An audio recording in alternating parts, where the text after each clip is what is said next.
Time Warner Cable is pleased to be an underwriting sponsor for Carolina Week. Coming up on the March 1st edition of Carolina Week. A UNC student from Chile relives the terror his family experienced during the weekend's massive earthquake. We'll tell you about a program designed to strengthen couples and their families. In sports, the power of the Mohawk is undeniable. And don't count out the women's basketball team either. Weathercaster Katie Craven will tell us if these winter-like temperatures will disappear in time for spring break. All that and some doctors who are as good with guitars as they are with scalpels. Carolina Week starts right now.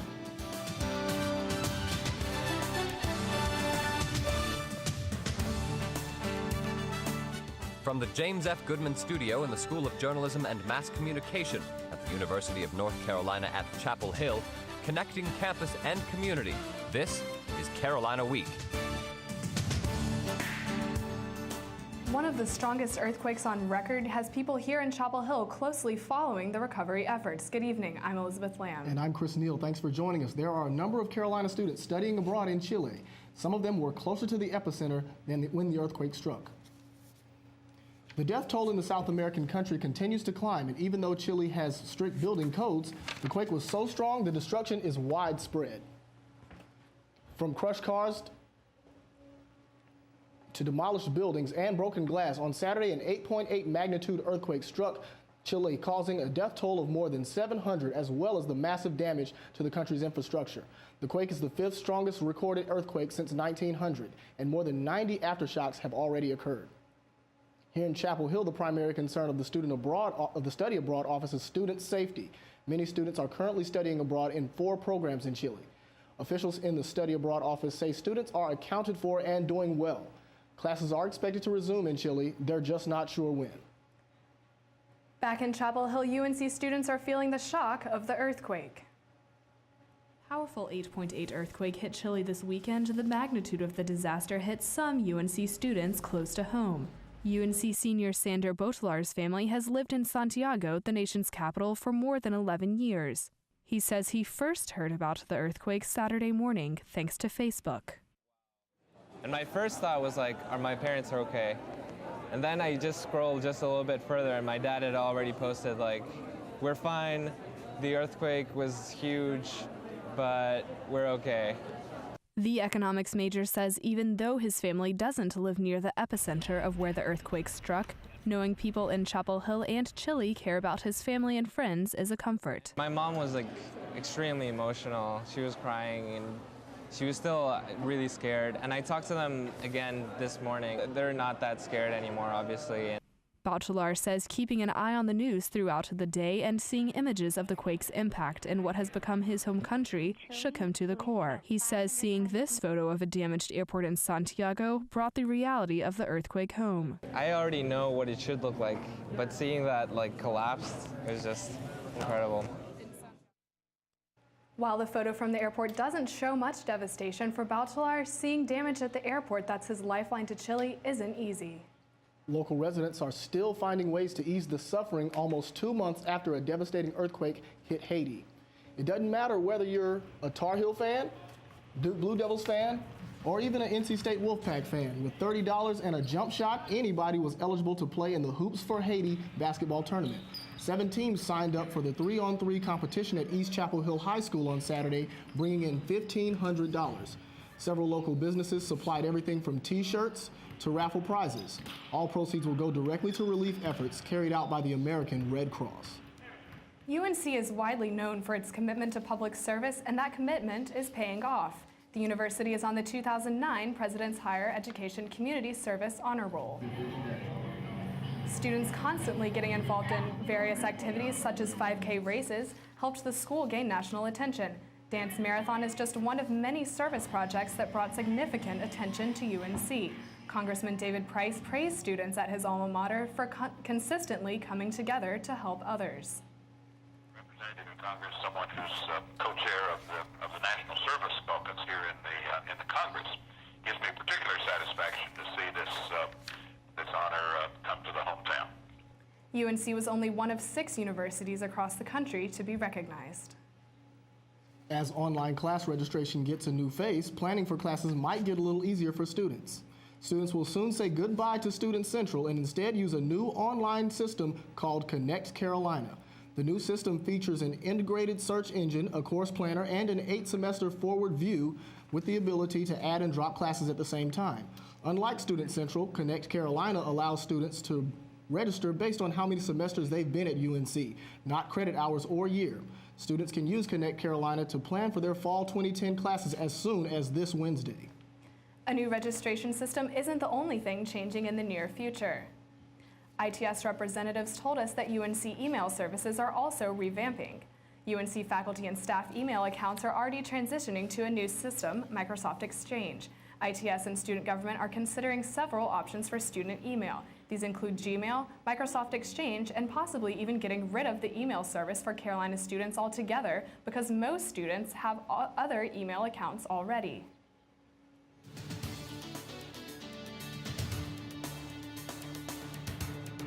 And here we have some breaking news. Several UNC students don't have a roof over their heads tonight after a fire destroyed their home. After a fire broke out at 506 Church Street in Chapel Hill about 3 o'clock this afternoon, several students are left without a roof over their head. That's about a half mile from campus. The fire department received more than 50 calls and arrived within minutes, but the house was already destroyed. One neighbor said he heard a loud explosion and saw someone run out of the house. Check this out. The fire was so hot, it melted the front of these cars. No one was hurt, and the cause of the fire is under investigation. Organizers are calling it the first multiracial coalition of its kind since the 1960s. Reporter Tanya Chin joins us in the newsroom. Tanya, what's the main message behind this rally? Chris, it's the continuing need to foster racial equality, and it's that demonstration that brought plenty of heat to the capital city this weekend. Thousands gathered in downtown Raleigh on Saturday to sing, dance, and bring a message to the North Carolina General Assembly. Back for the 4th annual HK Anjay, or Historic Thousands on Jones Street, where many gather to get the attention of state legislators. We need to take the people's agenda to the legislature. Sometimes they forget that it's the people that elect them and that they represent us. They filled the streets of downtown Raleigh, shouting their messages and carrying them past the state capitol. The march ended right here in front of the state legislature, where thousands of people gathered to promote a 14-point agenda. Included on the agenda is a call for better education, more jobs, and more economic development. And after a recent vote to add more honors courses to Chapel Hill and Carver schools, many were in Raleigh to protest what they say is a growing achievement gap and a resegregation of schools. We should have an educational system that lifts up all of our children. We are against academic exclusion, not academic excellence. And Reverend Barber has many supporters in his fight against neighborhood schools. You know, they create disparities in, the education system. An education system that's already suffering, has already suffered enough. Allison and other UNC students hope that their message will reach school board officials who are deciding whether or not to do away with busing as a way to achieve diversity in schools. Okay, Tanya, when can we expect that decision to come?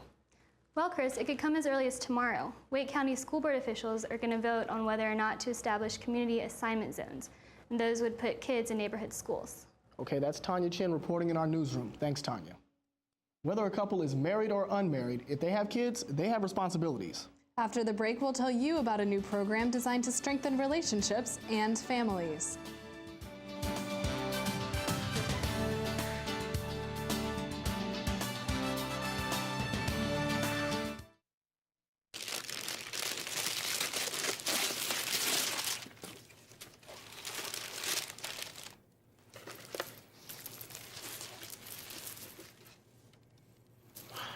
I remember how much you said you liked wine.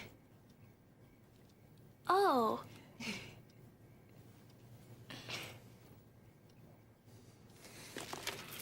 You don't have to be perfect to be a perfect parent. There are thousands of teens in foster care who would love to put up with you. I'm starving. What's for breakfast?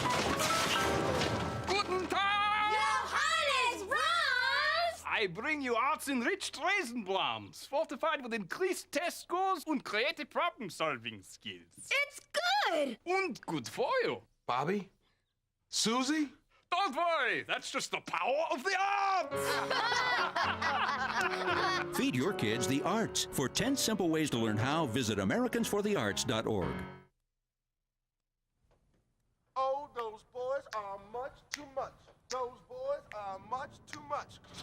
We got the spirit. We're hot. We can't be stopped. We got the spirit. We're hot. We can't be stopped. We're going to beat them and bust them. Beat them. The smallest moments can have the biggest impact on a child's life. Let's get a little bit rowdy. R-O-W-D-Y. Take time to be a dad One more today. time. All those boys are much too much. Those boys. Nearly 42% of unmarried parents are separated by their child's first birthday. Julianne McKellogg is live in the studio with more. Julianne? Elizabeth, with a background in couples and families therapy, a UNC School of Social Work professor started a program to help bring this number down. This world were mine. When I met him, he was singing at your feet. Yeah, we've never had a problem as far as music went.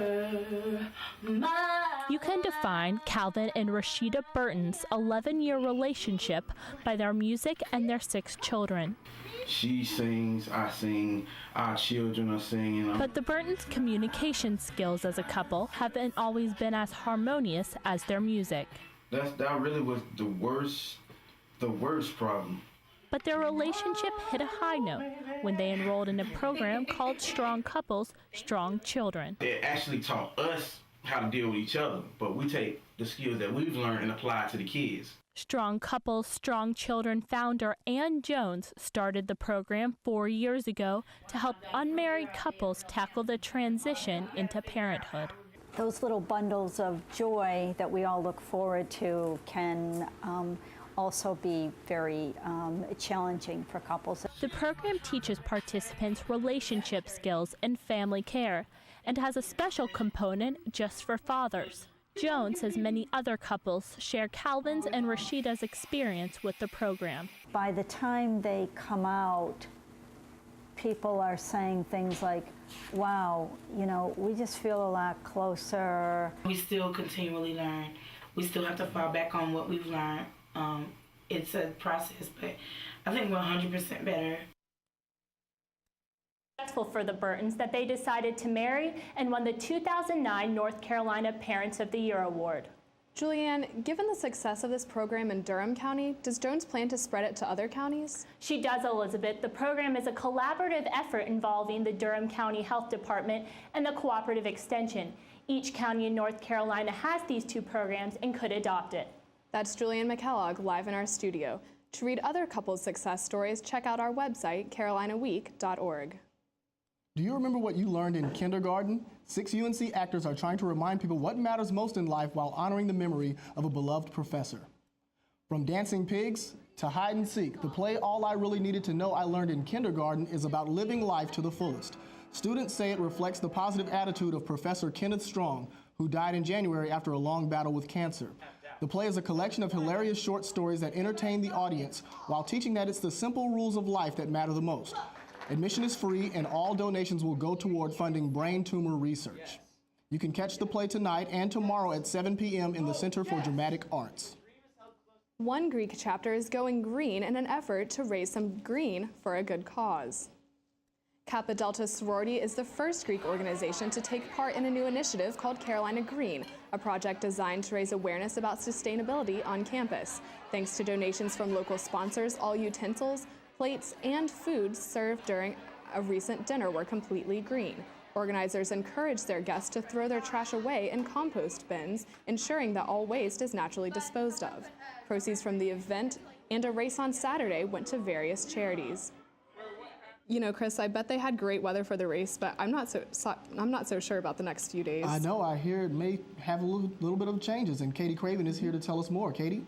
That's right, Chris and Elizabeth. For the last few days, we've seen a nice shot of some spring-like weather, but things are about to change. That's right, you guessed it, snow again is in the forecast. After the break, I'll have all your details as what you need to know to prepare for this storm.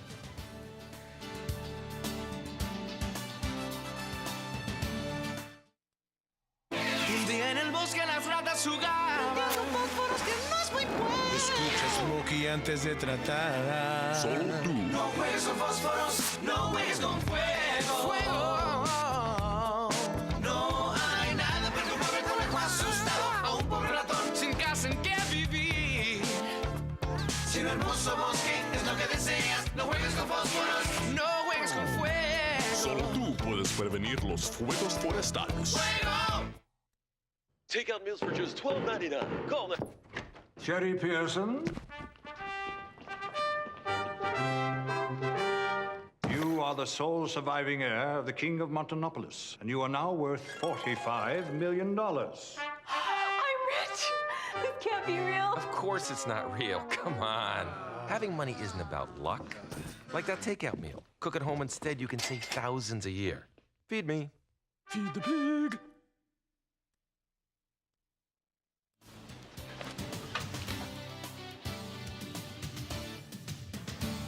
Well, I'm sure you've all enjoyed the spring-like weather we've seen over the past few days, but I hope you didn't get too used to it, and I hope you didn't pack up your winter gear just yet. In the forecast, I have both sun and snow coming up, but first let's take a look at what's happening right now outside your window. Radar is all clear right now over the Carolinas, and we saw a fairly nice afternoon, mild temperatures and mostly sunny skies, but as you can probably see, clouds have been on the increase throughout this afternoon, and I have bad news. Unfortunately, conditions will continue to take a dive as we head through this evening. Here is the culprit for our next winter storm that is set to hit the Triangle Tuesday night and into Wednesday morning. And what is expected to happen is this low pressure system over western Texas will lift northeastward and strengthen over the Carolina coast Tuesday midday through the afternoon and into Wednesday morning.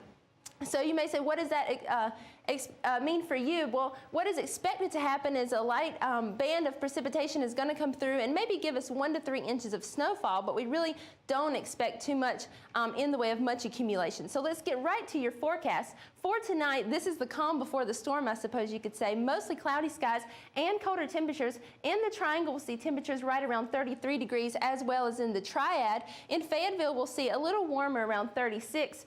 And in Greenville, we'll see temperatures right around 35 degrees tonight. Now, as we head into Tuesday, things, as I said, will continue to take a dive, and we'll see the precipitation start around midday tomorrow. Things are expected to start out as a rain and snow mix and then slowly transition to snow as we head through the evening and overnight hours Tuesday. So we'll start off as a rain and snow mix, and we'll keep temperatures cold, but even though we have temperatures fairly cold, we're going to see things too warm near the surface to really have much accumulation, especially on area roadways. So we don't expect too much to accumulate on the roads, but we will see enough to cause a mess.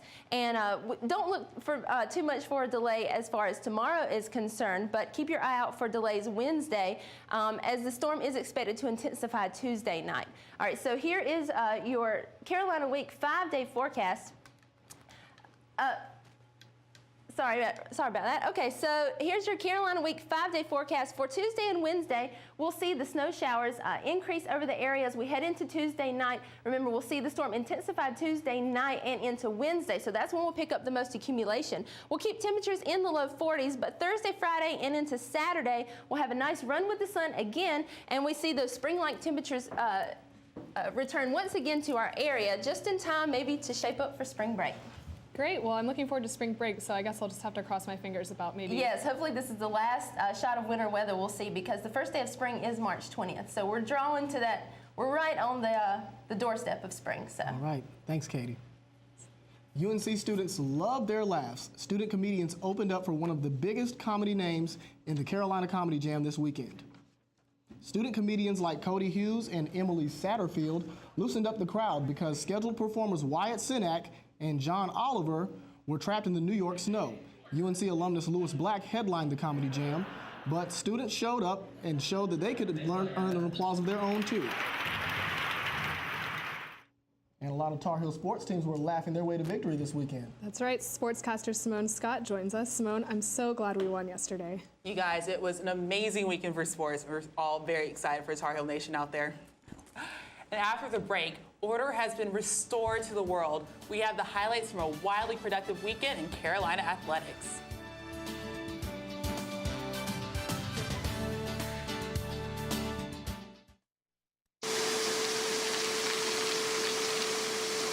Mom, Mom! What? You can't find Ichabod. What?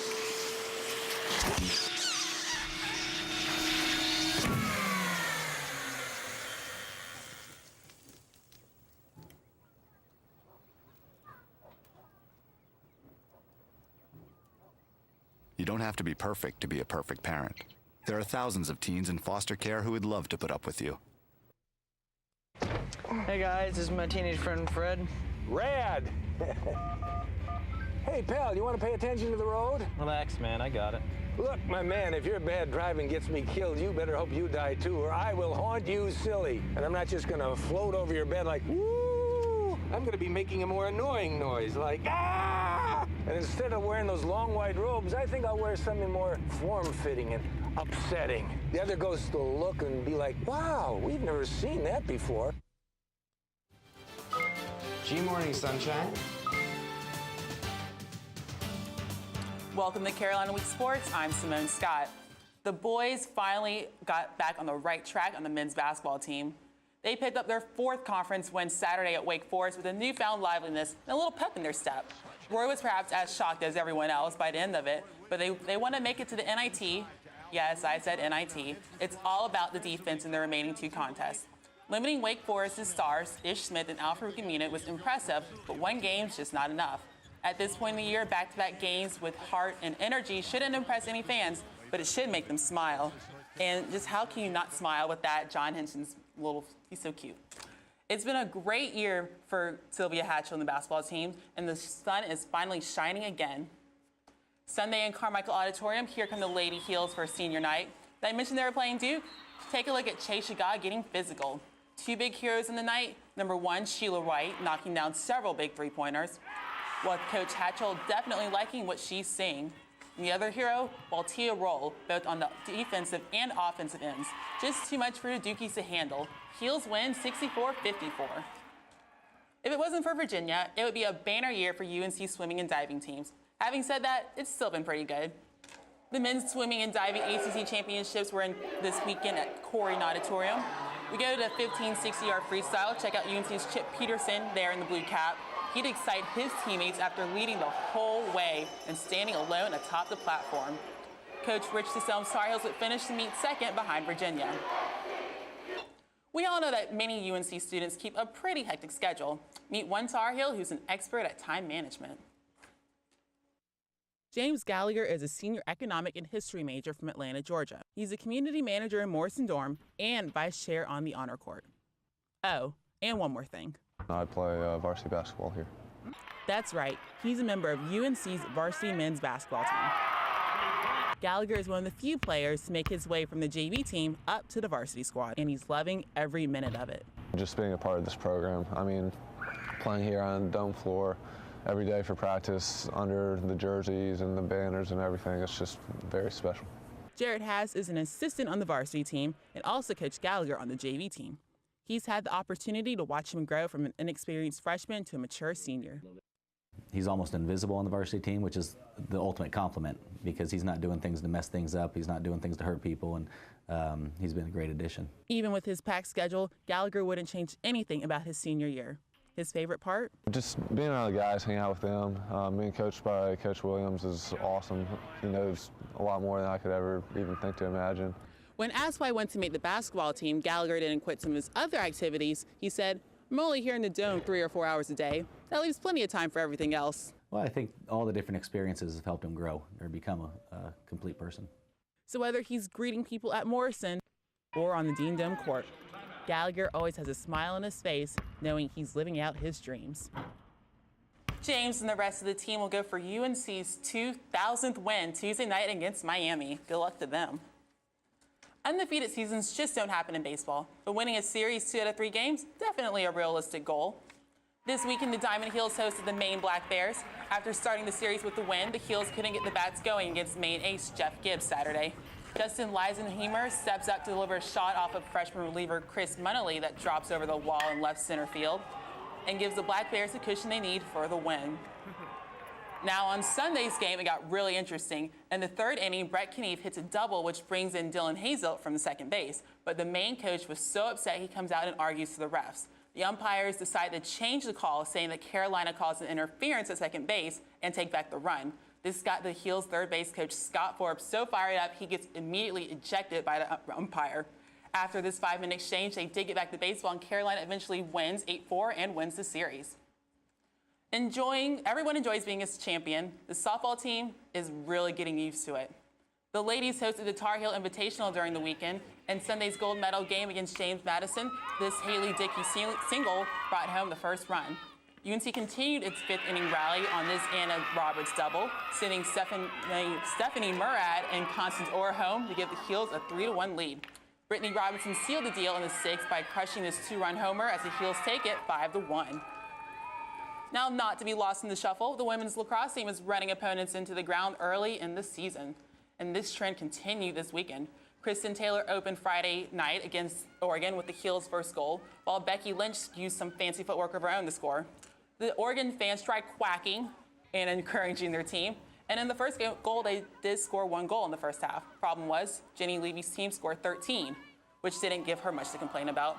One of those strikes come from Jen Russell as UNC rolls 22-5. Elizabeth, Chris, lots of sports, lots of winning, lots of good times. Thanks, Simone. Lots of winning. We hope we can keep it going. Definitely. Most doctors spend a lot of time in the emergency room saving lives. But one group of doctors is using the time outside of the ER to carry out that same cause. Coming up, we'll introduce you to some rocking docs, raising awareness about cancer.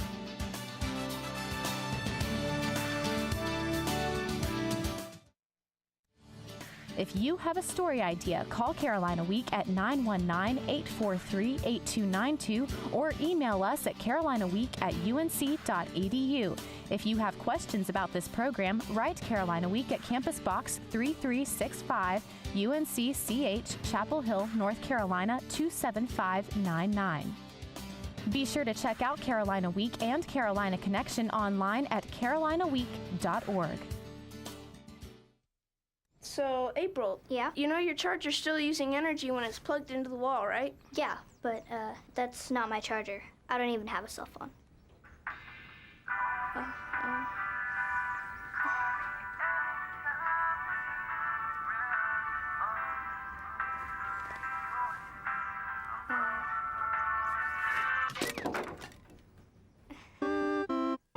Millions of kids are using their energy wisely. What's your excuse? We all know there are some very talented doctors at UNC hospitals. That's right, and their talent extends beyond the surgery room. Take a look. The rock band NED performed a benefit concert at Cat's Cradle in Carrboro on Saturday night.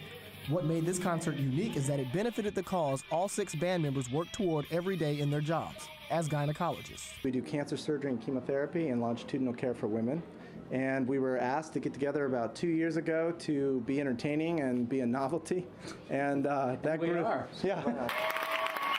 That's right. The group NED, or No Evidence of Disease, is made up of 6 doctors. 2 of them, John Bogus and John Soper, are surgeons at UNC hospitals. Doctors by day, rock stars by night, all for the same cause. There's not a lot of awareness about GYN cancer. Even though people talk about cancer and breast cancer and everything else, our patients, there's no one speaking out for them. That there are many, many ways to heal beyond just the kinds of healing that we try to do with our patients. It's healing for us, and we hope that it carries over to the people we work with.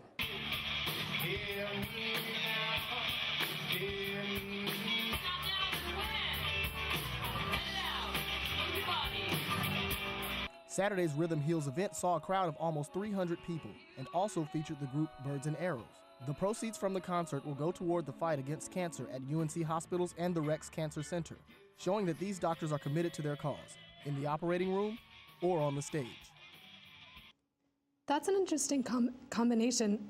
Chris, you were there. What was the atmosphere like? I was there. It was at Cat's Cradle in Carrboro. It was truly amazing. So many doctors, and they're actually giving their time and showing their talents, and they really have a passion for the music. It sure sounds like it. I know, maybe we should form us a band, of newscasters or whatever, and we can form us a band or something like that. We can always try.